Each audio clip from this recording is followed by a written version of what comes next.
My wife Tammy and I are here at the very southwestern point of Britain, in Cornwall, near Land's End. You can see the Atlantic, and we're here at Carn, Euny, an English heritage site. Carn, Euny, ancient village. Carn, Euny was occupied from the Iron Age until late Roman times. Is one of the best preserved ancient villages in southwest Britain. The foundations of the stone houses are visible today, and they date from the 2nd to the 4th centuries AD. The village was abandoned around that time when the Roman occupation of Britain ended. What stories have been told here? I'll tell you a story that I know from here in the southwest of England, a story that may have been told here nearly 2,000 years ago. There was a woman and her name was Morwenna, and Morwenna had the power of healing. Morwenna was a midwife, and many women, when it came to time for them to give birth, would go to Morwenna to ask for help.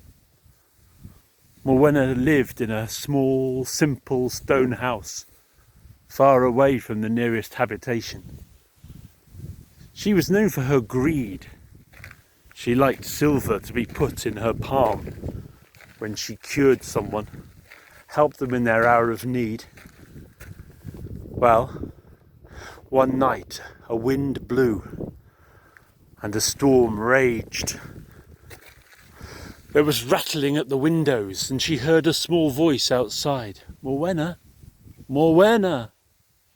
Well, Morwenna came and looked through the window, and there was a tiny man on a horse.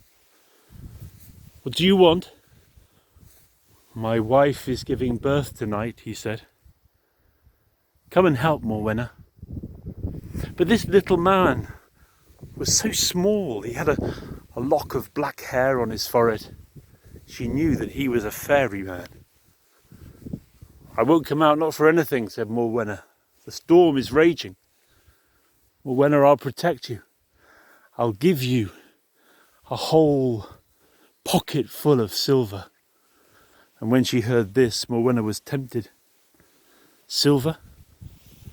So she left her home in her cloak and went with this small man.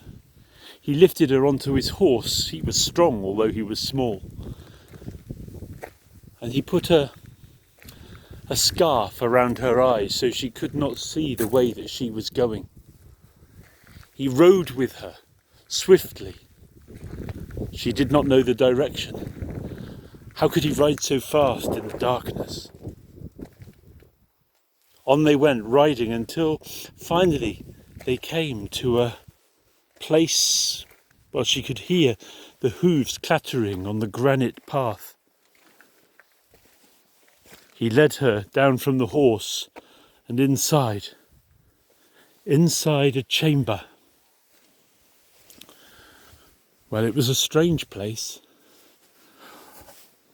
The scarf was taken from her eyes, and she could see inside. There were little children, but their faces were not clear there in the darkness. Their eyes twinkled. He led her through to another chamber where there was a bed. The bed contained a little woman, a pretty woman, and she was clearly going to give birth. "Aid my wife," said the ferryman, "and if you do it well, I'll fill your pocket with silver." Well, Morwenna, she did her best for the fairy woman. She saw her through her hour of need, and the little woman gave birth to a bonny little baby, no bigger than a dot. But she saw that when the baby was born, it was squinny-eyed. The little man appeared. "Look after my baby," he said. "I will give you a pocket full of silver if you do the job well." Morwenna, She looked after the baby. Look after the baby until his eyes are well. Here is ointment to put upon him. Well, she took the little pot of ointment. Where do I put the ointment? On his eyes, said the little man, day and night. Well, she put the ointment on the baby's eyes. And the day passed, and the night came, and she put more ointment on the baby's eyes. She looked after the little woman. She found out that she was the daughter of the king of the fairies. But for marrying without his permission, she had been banished here to the west. Well, she carried on her work, looking after the mother and child. And after some days had passed, well, she had the idea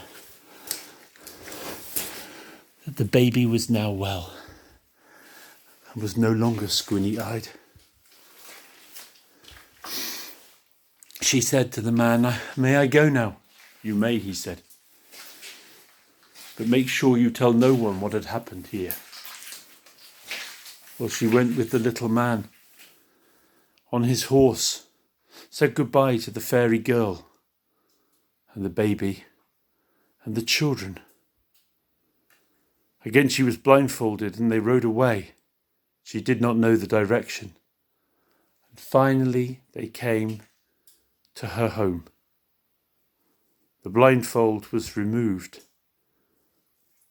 Morwenna went inside and found that in her pocket there were many silver coins. She was glad.